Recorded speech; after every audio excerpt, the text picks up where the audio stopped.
is the best kept secret to becoming a great singer? I'm going to answer that question.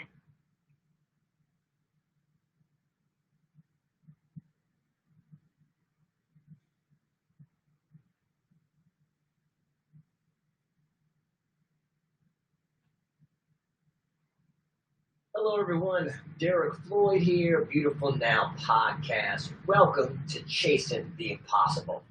This is the segment where we talk to successful people that have seemed to do impossible things and share with you that you can do it too. Nothing's impossible if you give it all you got and you believe in what you're doing.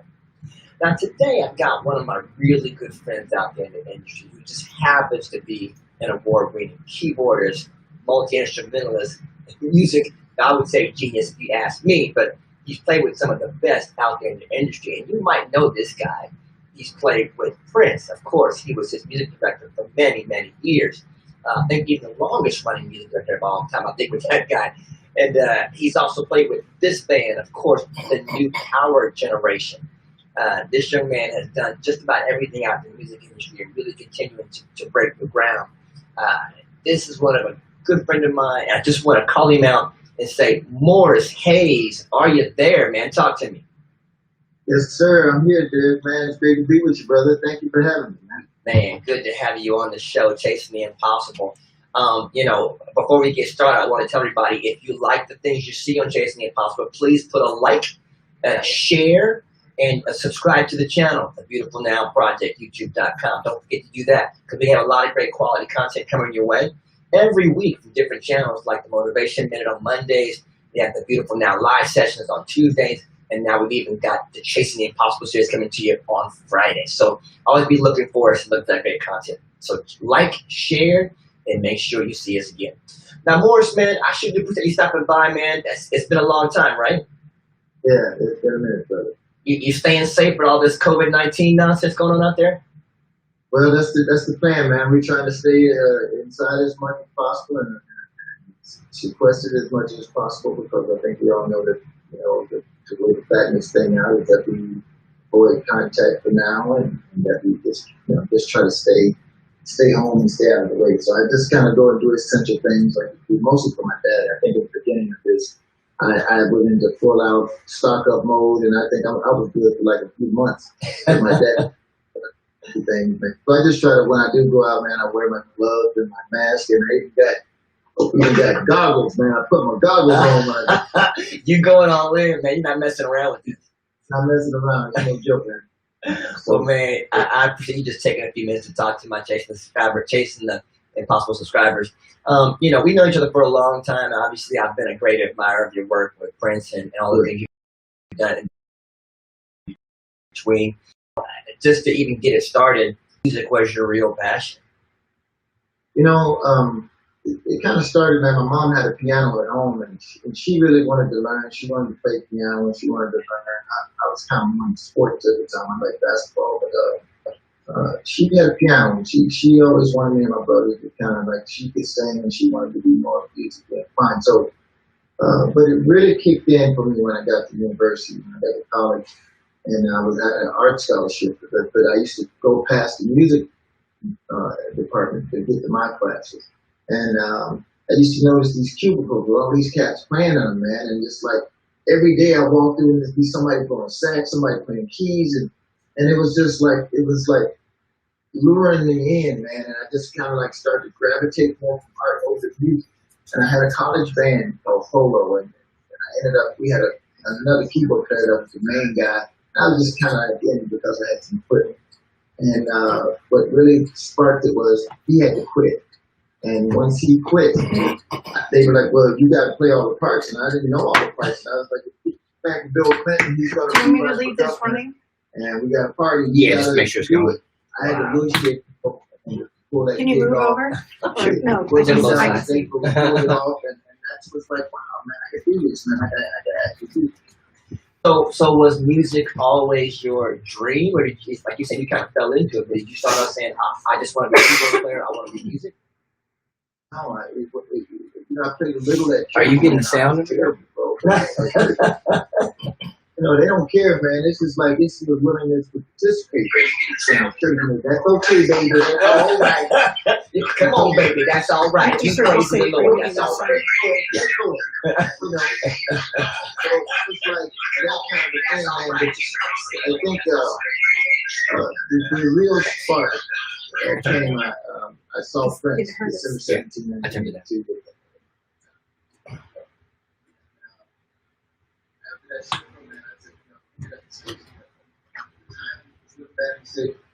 I saw the time and said, I gotta play with them.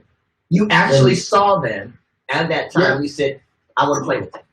Yeah, I saw him. I'm 50 rows back, bro. And it was crazy. Here's the thing, man, and I didn't learn this until later. I actually said it. I didn't think it in my head. I didn't think it. I said, oh my gosh, the time is amazing. I'm gonna play with them. Then Prince came on. I said, oh my God, that dude is amazing. I'm gonna play with him too. Just like that. Man, you know what? That kind of stuff is amazing because I won't say you prophesied your own life, but man, dude, you saw that and then it came to be. That kind of stuff really is impossible for folks. I'm gonna tell you, man. My mom gave me a book some years ago. It was by this minister named Charles Capp. 20 folks. And the name of the book was called "The Tongue of Creative Force." And what it basically says is what comes out of your mouth, positive or negative, you manifest. The scripture says, "What a man speaketh, so is what a man thinketh, so is he." So if he's that's what he's thinking, that's what he's saying. That's what's going to happen. So that book clarified a lot of things for me after the fact. Because I went back retrospectively in my head, I remember when I first started in 1979. I was watching Soul Train. Come on now, Soul Train. And Patrice Rushen was on playing like "Forget Me Nots," and I'm laying on the floor looking at it like this, watching TV like kids laying on the floor watching TV, you know. And it was a lady traveling musician in our town, and some gospel singers. And the Shaw singers, and the lady in the Shaw was on the couch with my mom. We watched the Soul Train. I'm laying on the floor, and I just was watching Patrice playing the Spin the Rose. And I just said, man, I want to spin the rose like that, man. I want to spin the rose. The lady sitting on the couch said, oh, I got one of them things. She said, Johnny bought me one of them because, you know, sometimes we go to these old churches, they got these regular pianos. And she said, but we just got our own to carry in case that piano's bad. I can play this. She said, but it don't sound like no piano. She said, you want it, you can have it. I want to over like $600 on it. You take up the payments, you can have it. Bro, back then, a Fender Rose for 88 was a gang of money. Yeah, man. That was a grip. Off that thought, instead of opening my mouth and saying something, she never would have heard it. But that manifest, speaking it out, manifest, man, and then it just connected to her, and then boom, I got a Fender Rose. That's what you want a car, a Fender Rose. I said, there's another opportunity for a Fender Rose like this, and I asked for a Fender Rose, and I got that. Wow, man, that's amazing. That's amazing. And I hear you keep talking about how you speak things and come to life. And of course, again, Scripture also says, "Power, life, and death in the tongue." So you got to be careful what you're saying. You know, so you speaking it out, making it happen. The funny thing I hear you talking about was Patrice Rushen. If anybody really knows their old school stuff, that girl was bad. She was bad. She was a bad player. I've had the pleasure to work with Patrice on you know, I did a thing out in Berkeley with Patrice. And, she was serious. Hello from Jersey Shore. She is severe, man. I mean, been here a long time. Prince told me something that I didn't know she played on Sexy Dancer, man. That's her playing keys. I thought it was Prince, man. What? I said, oh no, that's Patrice. I was like, what? And then I thought about it. I said, you know what, man, that is her style. That's her flavor. She murderized that. Yeah, she did. And so I've had the opportunity to tell her what an influence on me she was, and that I saw her play that day and said that, and I got a Fender Rose because of what I saw, and just how the connectivity of all of it. You know, so it's a great honor for me in this business to have heroes. Man, for that, you know, influence you. That's awesome. That's awesome. So as I sit back, I'm even hearing parts of the story. I didn't know we're there. This Patrice Rushen part of that part about you. I didn't know about the Fender Rose. I'm enjoying it. And, you know, I know that you've done so much in the time that you've been working. What's been the fuel that kept you motivated pursuing this whole thing? What was the thing that said, I got to do this. I got to do this? You know, man, I was born and raised in a very small town. You know, back in the day, like growing up in the 60s, man, 70s, And just, not a whole lot of opportunity, man, but I knew deep down, it's a funny thing about music and a gift, because I believe God gives gifts. Everybody gets gifts. So it's nice. And music was innately placed inside of me. I didn't choose music. Music killed me. It was like it was inside of me. And I know from a young age because of the way I listen to music. Like I did because I lived so far north in the country. The only really good station that came in were FM stations, like the rock and roll station. So I have a real deep rock and roll influence, man, because that's all I could hear. The soul station or the AM station was scratchy, and for some reason I just hated listening to it. I liked the songs, but stereo, there was something about stereo and listening to something that way it's spoken. I used to have headphones. I'd be like, I don't know why I like certain parts of the song, but just like the parts that most people would skip over, interesting. And so I knew that there was something else happening. It's like there's some reason I can understand this, I can hear it, because I don't read music, man. I just can hear it. I just hear it and I listen. I go like, pick it out. There it is, and then do that. And you still don't read music to this day? You still don't? I don't read music. Prince didn't read music. Wow.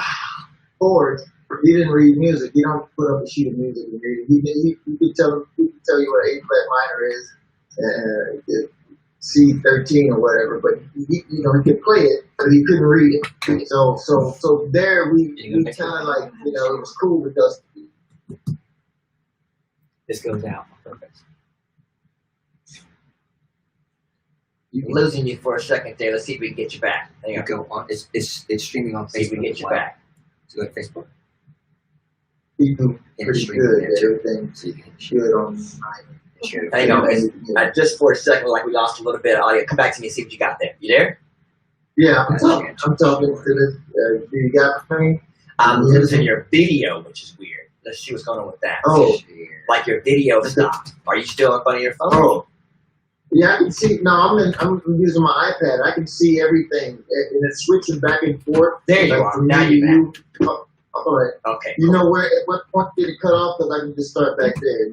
Yeah, just go back to you said you were talking about you were playing, and Prince doesn't read music either. You guys were talking about that. Oh, sure. So yeah, man. Prince doesn't read music either. And so when I was learning material, the thing for him was retention. It was all about, more. I know you don't read music. I don't read music either. But you have to keep up. So you have to do it. I don't care if it's hieroglyphics, whatever it is you got to do to remember. You got to remember so we can keep moving forward. I'm not waiting for you. So it was an intense thing, but it was all about just using my ear and the ear training and just trying to make sure that I retain the information that I was learning, and just so we keep it moving. Wow. That's a serious lesson when he says keep up, and he can outplay anybody in the band. So that's kind of like you can't say I'll play it better. The dude would outplay you, right? Anybody he stepped on an instrument, he would outplay him. Yeah, on his, because number one, he wrote the song and he played all the parts most likely. So that's the thing, man, and it's like that's an amazing thing that this cat could like listen to the parts and go, that's not how it goes. Show the parts on your own. It's cool to have more talking. Almost a little bit threatening, right? Like a little bit. You're like, dang, dude, really? Okay. Can you imagine?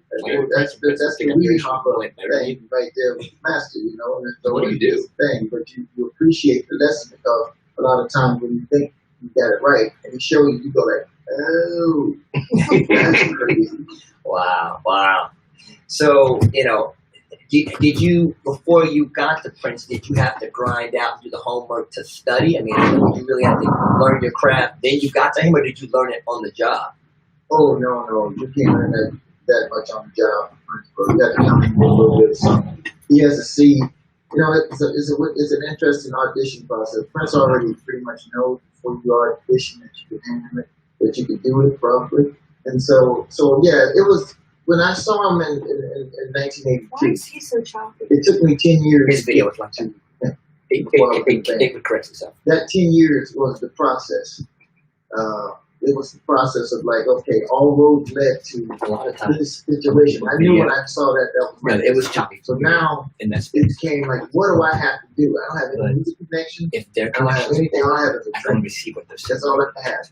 And so for me, it was And I like, could have okay, edited it I have out, to but I improve thought, myself. since I it's know a I'm live not in the stream, make it- caliber of go ahead. musicianship with these guys on that stage. I already can tell all that.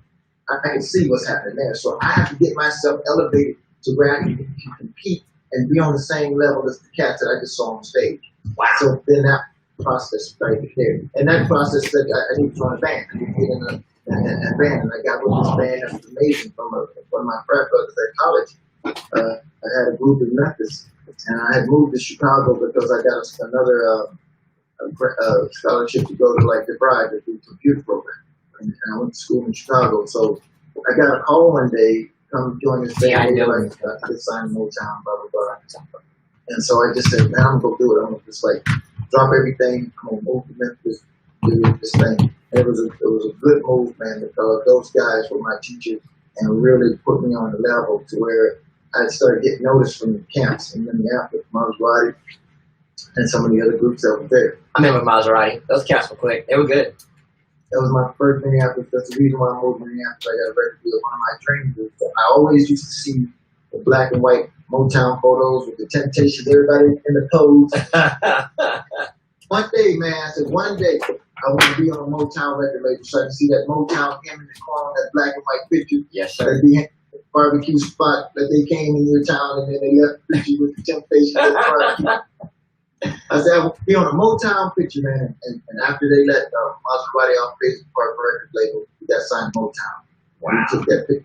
And there was that Motown picture I always had been about. Man, it sounds like you have just reached so many impossibles. Like, how did you even pick one? Because you have multiple places where you said, I'm going to do that. And you set out to do it. And I hope that people that are watching this today, you understand. I mean, we make it sound like it's easy, but it's not. There's a lot of grind that goes in, a lot of homework. You got to really push yourself to make that thing happen and just never give up. Right, Morris? Absolutely. That's the key, brother. The thing is, man, the way I looked at it, I said, they did it. Why not me? You know what I'm saying? Like, why not? And I think the limitation is that if you don't place a limitation on yourself, then that's the biggest thing. When we mess up, again, the power of words, the power of the tongue. You say, I can't do it, man. But you can't do it. I don't know how you can if you say, I can't. It's so true. As soon as you mouth the words you can't, you can't. Yeah, I remember when I was like really struggling, man, like, you know, back in the day, I was starving artist, man. Just when I first moved to Minneapolis, I had the Maserati thing, but that ended up falling through. And then, I was just on my own in the new town with, me and my friend, and just got to survive, man. I just remember just saying, I had the insurance, I had the money. I said, I can't get sick. And whenever I was sick, I'd be like, nope, I ain't get sick. I can't afford it, I ain't going to get sick. Bro, I never got sick. I just refused to accept I'm going to be sick, man. And it's just like, it's like I was wheeling it back out. Like, I'm not going to get sick, man. Wow. Because that was my mentality. It's like my mindset is I cannot do it. I cannot get shut down by sickness or whatever that's going to be standing in my way. I have to distort it somehow, wheel it away, whatever you got to call it. That's what it was for me. Wow. Well, that's inspiring, man. I'm inspired to listen to the story. Making me think I got to get back on my game. So all this happens. You are busting your tail. You get to Minneapolis. You go through Maserati. People starting to see you. When does Prince enter the picture? Well, it's funny, man. We're doing the thing with Maserati. I went to shoot, and I was working with Brown Mark at the time. Brown. From Revolution. And, Brown was so good to allow me to be like Padawan at his studio. Mark had a very dope studio at his house. And, he just let me do like a intern almost, or a program. And like, he had a lot of synth. I was very interested in synth programming. And he was just like, yeah, you come over here and just, he had every piece of dope gear that you could think of. Mark was at a many Paisley Park at his house. And so I was working over there, man, and doing a lot of things. And so Mark was shooting a music video. He had a record deal with Motown himself, producer for Motown, and he had a record deal. And I was in he had me be in the band for this music video. We shot it at Paisley Park. This is around the Batman era. And when Prince did the Batman soundtrack, the girl that played Vicky Bill, Kim Basinger. Kim Basinger was still at the studio and fiddling around and Prince came to watch the video shoot. And he asked this guy, one of my mentors, Craig Rice, said, who's this keyboard guy that can he really play? You know, Craig like, oh yeah, he can play, Yeah, he's really, it's not just for video shoot, he can actually play. That kind of sparked Prince's interest, like, because I had a look and he's like, okay, this kid's cool. And so Levi Caesar, who was also a producer, working with Motown, working with Prince, you know, he would throw me a bone every now and then. Then he do, you know, he knew Cass was out here struggling, man. And so he's like, hey, if there's a keyboard session, I'll call him. You know, he let me do a session for the time. Nice. And it was great, man, because it was like they're doing some remixes, they were doing some stuff, they were working on the Graffiti Bridge film. This is a little bit later. They were working on the Graffiti Bridge soundtrack, and I played on this song, and that got up to Alan Leeds, who was working president of the record label, and the Prince heard it too. And Levi would let me hang out with him because I was just working as a production assistant, man. I took a job at Paisley, like driving the van, bro. I just wanted to be in the studio. Walkie talk, and then when they needed to pick up like Mavis Staples or Tevin Campbell or George Clinton, whoever it was, I go in the van and pick them up, and I get gold dust and nuggets from these folks. So I'm riding with them. I'm curious, man. So I ask them a question. Mavis like, hey, Montana, this, that, and the other, and George Clinton and whatever. And it was like this really great opportunity to be around the elements that I wanted to be around. But I knew I wasn't working at my capacity, but I just wanted to get my foot in the door, man. So I was happy to be driving the van and like production assistant, whatever title they gave me. But this time they let me play. And then I was hanging out with Levi one day in the studio, and I knew if you want to be around Prince, if you weren't in the clique, be quiet. Don't bring attention to yourself, because then he'd notice you and be like, what are you doing here? And you need to go. Wow. But when they were funny, I never tried to laugh too loud. I would just be in the corner, just being cool, just so I didn't bring attention to myself. And so you had to learn that quick, huh? Man. Oh, very quickly, because I would see how other people got dealt with when he'd tell them, like, if there was an engineer in the room and he wanted to go on one of his little stories or whatever, he'd look over and tell them, like, Oprah's on. and that means go watch Oprah. Go in the other room and watch Oprah. Wow.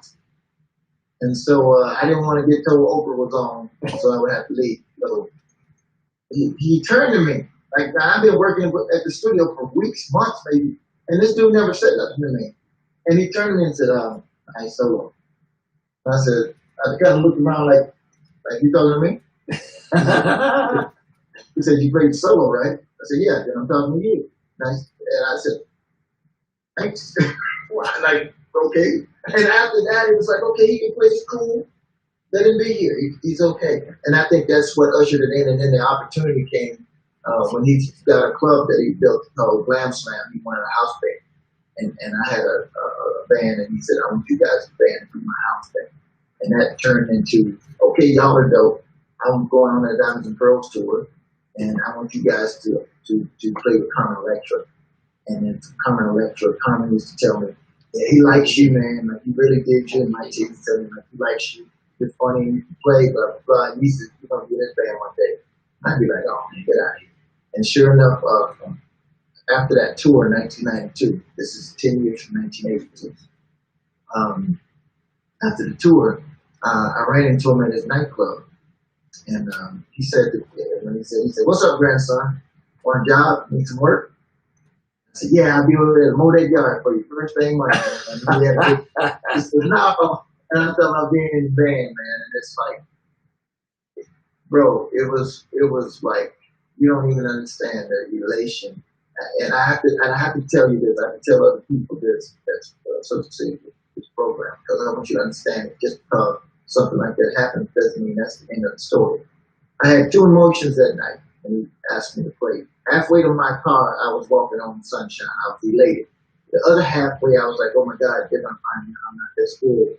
And I'm going to get, like, booed out of the city. If I don't make it, then I'm going to be the laughing stock of Minneapolis. Like, oh, y'all heard about Morris? Yeah, he tried out, man. He didn't make it, man. Yeah. And I was scared out of my brains. Like, what have I done? I've tricked these people into thinking I'm good enough to be in this band. And so I had to really, man, like, get my mental status in a place where I said, okay, I have now got the thing that I saw. How do I maintain? How do I keep this thing? That's where the hard work. I was there before everybody got there. I was there after everybody left because I knew I was the last man on the totem pole and I had to do what I had to do to keep up with this cat. So I had to work my tail off to make sure that I could sustain that door being open. You know, I had a lot of opportunities from people that like give me a chance, let me get in there and work my way through the situation. But I do know that I had to work hard to sustain the door being open to me. Wow. I mean, I hear the story where it seemed like to me you made sure you were in place, you were in position. I talked to a lot of people about being in position for your life. When you're out of position, you're out of sync, your things don't fall in line. You got to be in position so they'll be landing where you're supposed to be. And you were in position almost every time when you needed something. You were in the band, you were working your way through. You were driving the band at one point. You just made sure you were present, in position every time, and they started to come through. Your impossibles became to be possible each time you were in position, right? I can't even tell you how deadly accurate that is because when you're asleep before the dream, brother, and if you're like at your place and you're not activating, then guess what? Then it's sitting idle. You're not in a position to go do anything. You're just sitting. So you could be sitting with nuggets down in the basement and they don't get out. And what do you got? You got a bunch of heavy rocks. It's not like gold is always able to put it through. You know, I mean, those types of things. So you have to be in a position where you go out to ascertain what it is, what you want to do. And I mean, there's many ways to do it, man. I mean, we're in the internet age. That was before the internet age. It wasn't like you go online and make a bunch of money and do a lot of stuff like even what we've been forced to do now. With, you know, a lot of people making music from in the living room. That's a new paradigm because of this COVID situation. That wasn't the option back in the day. You had to go, you had to do it, you had to go outside, you had to go to the club, you had to go wherever you had to do to make that happen. Yeah. And right now, it's like people don't get it, man. You're going to have to be creative. You're going to have to rethink how you do things. Nothing's the same anymore. I'm talking to a couple of friends of mine as of late talking about the new normal. I think, you know, I look at it as God is changing everybody's priorities and making them think outside the box, you know, because it's not going to be the same way we reacted. Once this is all done, these are going to be completely different. You're going to have to react, see, think on another level to get to where you want to be right now. You know what I'm saying? Absolutely, man. It's like 9/11. I remember watching 9/11 happen as a young bro. I was sitting on the couch, and I've been the principal for a minute when that happened, man. And I traveled all over the place and been in the airport and stuff. I watched that knowing like it will never be the same. I told my wife at the time, I said, this is a new day. Air travel can never be the same after this. I knew it was going to be a cluster pop when I saw it, and then what happened after that, the security, the everything that went along with flying, got to take your shoes off, it just was a new thing, and it's here forever. Yeah. It can't look back to what it was. Yeah. I look at it, this COVID situation, man, it's like when I first started going to like Japan, like in the 90s, and I used to see all of these people walking around with masks and different things. I'm like, what's that all about? I asked one of the people that was a handler, like, what's that about? I'm like, they don't want to catch something? Like, what's up? And he said, well, no, they're sick. They don't want to get you sick. And I was like, what a concept. Yeah. I never knew that either. They're concerned for them making somebody else sick. Mm-hmm. But there was thousands of people. And Tokyo is the biggest city on the planet, like, 35 million people there. Wow. There's a lot of street. And you got quite a few wearing these masks. I think that's going to be the new normal. I don't know how you can go to a concert now. Yeah, man. Or to a sporting event, you know. It's going to be weird. Somebody next to you stuck. Yeah, it's going to be like, dude, you got the cooties. You got to step back on this. It's going to be crazy because you can't discern between somebody's allergies, a common cold, or the regular flu, or anything like that. You can't discern between those things. You have no idea. Even if it was, nobody could tell you, oh, no, dog, that's just regular flu. Right. It's crazy. So it's going to be the mindset of people now is going to change. And I think music, in the same regard, I think we have to understand that there's going to be a new dynamic involved. And yes, we have to adapt. We have to try to evolve and adapt to what the new paradigm is. Well, I think I'll curtail all that just to close up with that chapter of your life. And most people that talk about reaching greatness, there's a phrase I heard, I forget who told it to me, but they said the opportunity of a lifetime is seized in the lifetime of the opportunity, which means it's got to happen that moment. Your opportunity of a lifetime only lasts for that moment, and you've got to seize it and be right there in it. Talk about position. So, I'll share that with people. The opportunity of a lifetime is only seized by the lifetime of the opportunity. So you got to be right there in that space, and you've done that. That's what's got you to where you are. What do you feel like was your biggest lesson from Prince? What did you learn the most from him? Well, the one thing I learned from Prince is that there's many lessons, man. But I remember when I first started with him, it was kind of like I call it a honeymoon period. Prince was like, me and Prince was like boys. Like, we in the studio, we hanging, we doing all this stuff, right?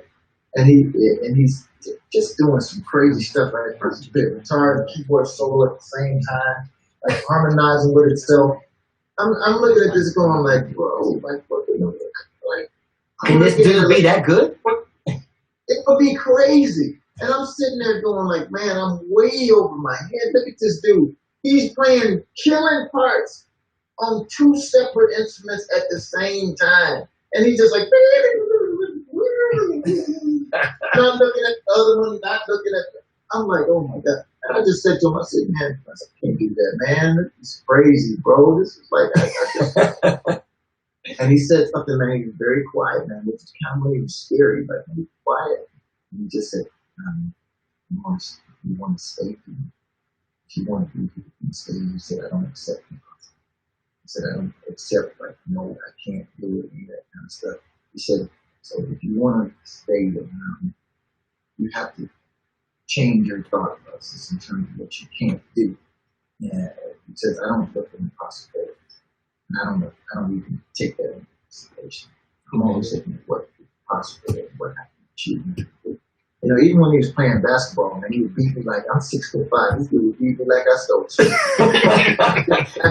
but it's gonna never fit like that movie Pleasantville. He would shoot, he could throw it at the goal and it go in. What's powerful about what you said to us, he said, if you're gonna be here, you got to change your mindset. Because I don't accept that anything is impossible. And just saying that in your mind erases all the doubt of whatever you have to do.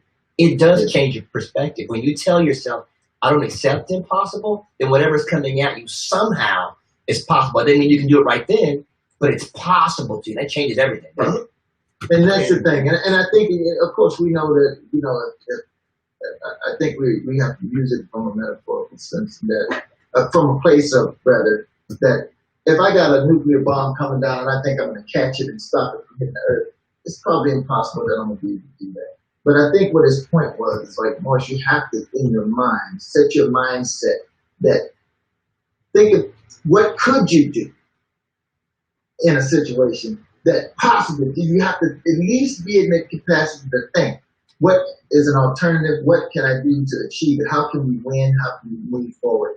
And I think that was the thing with this conference. It's like, you have to start out thinking, we can do this, we just got to figure out how. It's just figuring out how we win and how we can do something and make it forward. He says, I don't just think about it like that, or else I just would be defeated all the time. You know, people said I was crazy for looking the way I looked, and that, oh my gosh, you never make it like this. And he showed them all wrong, because he said, I believe in myself, and I believe in the process, and there's nothing. The one thing I learned, and I love this, is that there's nothing more powerful than a made-up mind. I love it. I love it. I love it. That's a very true statement. Nothing more powerful than a made-up mind. Man, that's for real. That's real tough. So closing all that, the chapter's begun. You're working with Prince now. You guys are cool. You hanging. You learning from this dude, because I know you're watching him do what he do. Going, man, this dude is insane. What was it like playing with NPG, and how did that whole Pinnacle build up? Well, that was the thing. You know, NPG was one of his other incarnations of another band after the Revolution. And that was, you know, that was a mindset thing. Like, the new power generation, we have changed the world. The only thing standing in our way is you. And so that was, you know, he wanted to make something again. You know, he started the Revolution, which was a groundbreaking band, and just like what it says, a revolution. And then a new power generation, a generation of new power. And And so there was a lot of things always going on. You know, in his other band, Third Eye Girl, you know, Prince always looking at the bigger picture and everything that he did. And so that's the thing that translates for me. And to be in a band with that, it was like the Justice League, bro. It was like superhero. The Justice League, I love it. Man, it was crazy because everybody, you know, Barbara Girl, all these cats was dope, man. Everybody had their own superpower. And we had that, you know, we looked crazy, you know, like P-Punk. You know, I love the way that we were wearing, man. I was wearing velvet clothes, man, like curtains, man. And I was just crazy. But Prince always looked at it like, for us, and looking wild and sounding like that, it's like, man, I just think about, look at Superman. He said he didn't go around doing work as Clark Kent, like flying around like Clark Kent. He still had all the superpowers on the clothes. But when he got ready to be Superman, he put that suit on, man. He was like, he stood out. He made it a thing that like, oh, who's this dude in the red tights and with the cape on?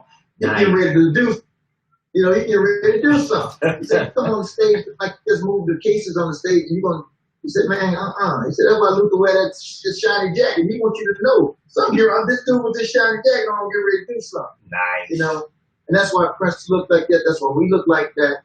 And that's why we have it's an attitude thing, man, because I remember sitting in the studio, and I'm going to try to keep it quick. I remember sitting in the studio, man, watching Prince record one time, like he's singer in that. And man, I'm thinking, I've got a pretty good ear. I'm just thinking, I watched this dude, like, make this girl do, like, this thing over and over and over, and I like, killed the text. I thought, like, oh my God, that was fire right there. Why did you use that? And I mustered up the nerves. I said, Prince, I said, man, I said, well, I noticed you let a few go. I said, what are you listening for that you be raised to take like that? And he said, Morris, I listened to three things. And he said, and this is before auto-tune and all this other business, you know, all this melodyne and all this. He said, I listened for pitch. I listened for tempo. He said, also I listen for attitude. He said, if you don't have all three of those at the same time, then you do it over. Wow. That's serious. You do it over. Because they all three have to be there at once. Lessons from Yoda, dude. You know what I'm saying? You getting lessons from the master, kid. Yeah. And that was before this all happened. So that's why people were so good back then. Because you didn't get to fix it in the picture. Yeah, you couldn't fix it in post. You had to get it right. You had to sing it a bunch of times. And so that meant we was in the studio for days. And Prince worked faster than most. And so, you know, Don Fagan and them dudes worked for years on music, man. Because he wanted it perfect. Don Fagan wanted it perfect on everything. So guess what? You play it over and over until you got it. You didn't fix it. You played it. You played it. There was no fix it. You played it right. No, you played it right. Wow. You didn't like it. You know, Ricky Lawson told me, man, back in the day, God rest his soul, he gave me some nuggets too, man. Just tell me like how they used to work and just how Don Fagan was, man. Just like how such an intricate cat. And but that's why they were so good, man. It's like all them cats, it was just like anything you do repetitively, you're gonna get good at it. I don't care what it is. If you're a thief and you steal a lot, you're gonna be a good thief. So why not try that? It's something that you love. Be repetitive, and then that becomes the thing that becomes great because you work at it. Well, man, look, tell me. Let's fast forward and close it out. Let's talk about where you are now, because you have definitely accomplished. Impossible things in each stage of your life, if you talked about it. But now, you know, the great one, Prince, is gone. I wear my purple in honor of my boy because I was a big Prince fan back in the day, all the way from the beginning of For You. I gotta cut it all the way through. So I listened to all the records, dude, all of them. And I just thought he's phenomenal. But now here you are. He's gone. You've got MPG. The band is still moving. What are you guys doing right now, and how can we see you? How can we, once this COVID thing goes down, how can we look out and see you again? Well, here's the thing. So the MPG is still, you know, in 2016 we had a kind of a concert, a tribute concert for Prince, you know, his passion and everything. And a lot of us hadn't worked together in 15 years, man, long. And so, you know, after that, man, there was the fans really dug what we did with the tribute and everything, and there was somewhat of a demand, like, hey, like, we love to hear that music done live, but people did it. So we went out and did it, man. It's been very cool, you know. it's always difficult to try to do something without the cat with the central focus of it. But we got a guy, McKenzie, who's definitely able to do his thing, man. Yeah, I've heard it, man. He's amazing. He's amazing. He's super dope, man. And it's been a really good reception. Of course, this thing puts a damper on it, but what we're in the midst of doing now is working on the record. We got about 6. We got like a better actually, more like 18 or something like this. And we're in the studio now, like at our different respective places. Like I'm in my lab here, and everybody's there, and we're going to start using some of this technology now that's kind of popping up that can kind of work in real time. So I can do vocal sessions while I'm here to LA and still have the quality and real time kind of thing that we need in order to work. So that's what we're doing now. Get those records. You know, we had to postpone our tour. We had a summer tour lined up here in the States. We always have some stuff in Europe. And so we're just going to have to, you know, we have to, until this business COVID is out of the way, we have to push that back because we don't do anything that's going to anybody get sick. But I think the focus now is kind of shifted to like getting this new music out, getting people some of these concerts in the living room that we can do. When we put things together, we can do a Zoom or some other platform that we can like play so that people can still in their homes get stuff. And you know, I got another project that I'm changing the name, but it's for a simple piece that I just go around and travel around and basically like Anthony Bourdain, only with music instead of food, where I go around and I link the talent in different countries and just kind of show people that there are more things that we have in common that we bond on that are in common that not. So when did you start doing this, man? I can't wait to see this. This sounds like it's going to be off the chain. I got to send you a link, brother. It's super dope. I was living in China for like 6 months, man. I've never been to China. And a dear friend of mine, Zoe Ryan, invited me to come. And that's what set me off on my personal artist thing. You know, I'm making music as an artist myself now. Nice, man. Can't wait to hear that. Oh, bro, it's cool, man. And I'll send you a link. And but it's really been a growth thing because, man, I always was the shadow guy. I always been in the background, and I'm cool with it, man. I know my position in the room.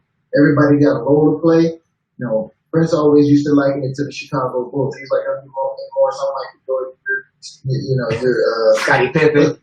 Not Scottie, but I got the rebound. Dennis Rodman. You Dennis Rodman. You get the rebound. You pitch it out to me. I shoot the three. And he said what made him a team is he said that, you know, they worked together. They understood the dynamics in the role of each person on the team. And he says when we understand our role, you know, I'm not Herbie Hancock. I'm not Renato Neto even. But I do what I do. And Prince liked that. You know, he liked the fact that you got a niche, he's got a niche, Michael, Sonny, you know, whomever got their own thing that they bring to this, man. Greg Gaines is my hero, man. And that dude is a bad dude. And he's the master, man. And I told Greg called me out of the blue one day, like, oh, man, I want to take you out. Like, Greg Gaines, won't play with us. He said, he called me, said he want to play.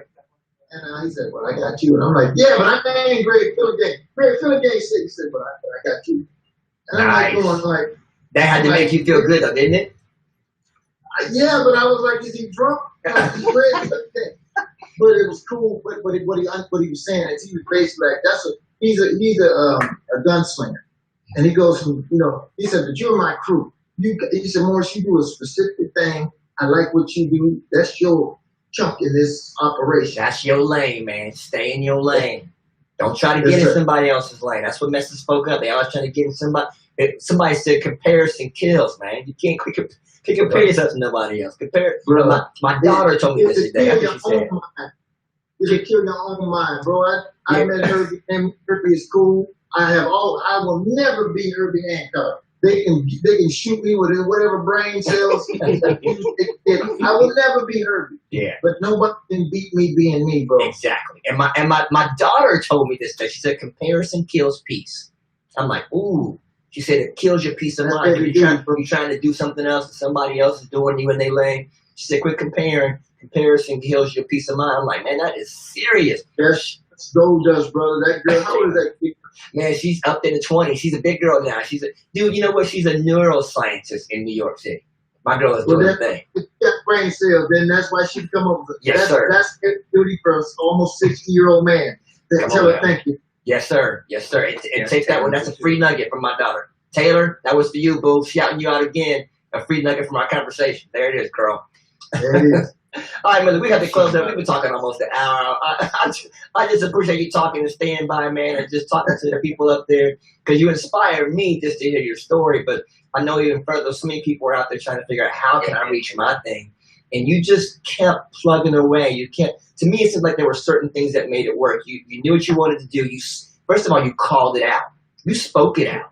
And you said, this is what I'm going to do. And you said nothing more powerful than a made-up mind. You made up your mind. That's what you're going to do. And then you put yourself in position multiple times to be there. Then you followed through, and you trusted the process. Because it's all a process, man. It's a process to everything in this planet. You know what I mean?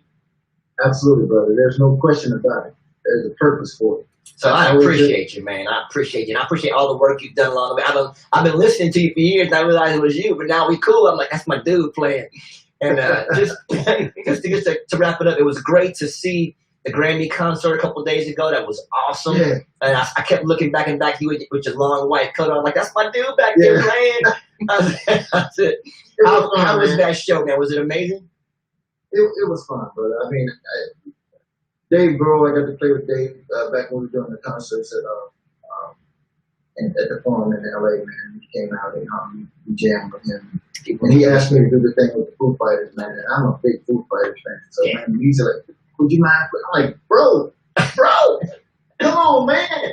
Quit playing. I mean, so I was a fool for a minute. I may not be a fool for life, but I was for a minute. So, but they ended up cutting that piece. But, man, it was a great opportunity, man. I'm grateful to Sheila for asking me to do it, man, because, she got her band is built there for me, man. But, just respectfully, just to have somebody that can make a brother like that, I was grateful to be asked to come and do it. Yeah. And it was, man.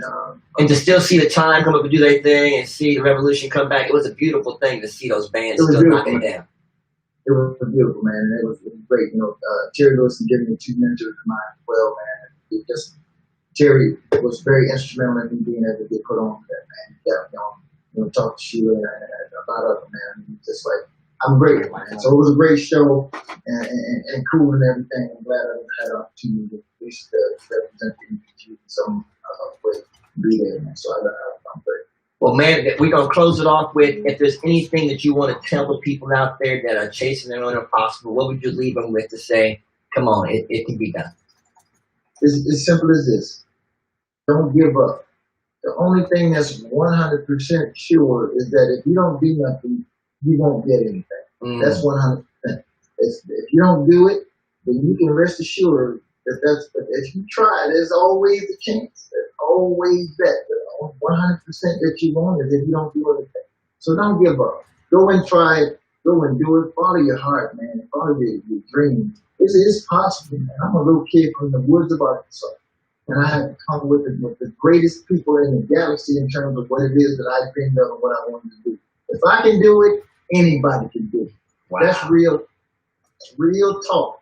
I sometimes that, man. But I depend on the Lord, man, because that's when the thoughts come in and say, man, you can't, that ain't nothing but the devil working, man. Just like trying to think. It's just like I just say, man, just like go back to the lessons, go back to the well, and just read, man. Even this conversation we having, brother, it's been gold nuggets that I can use for myself, man. It ain't about all I'm spewing.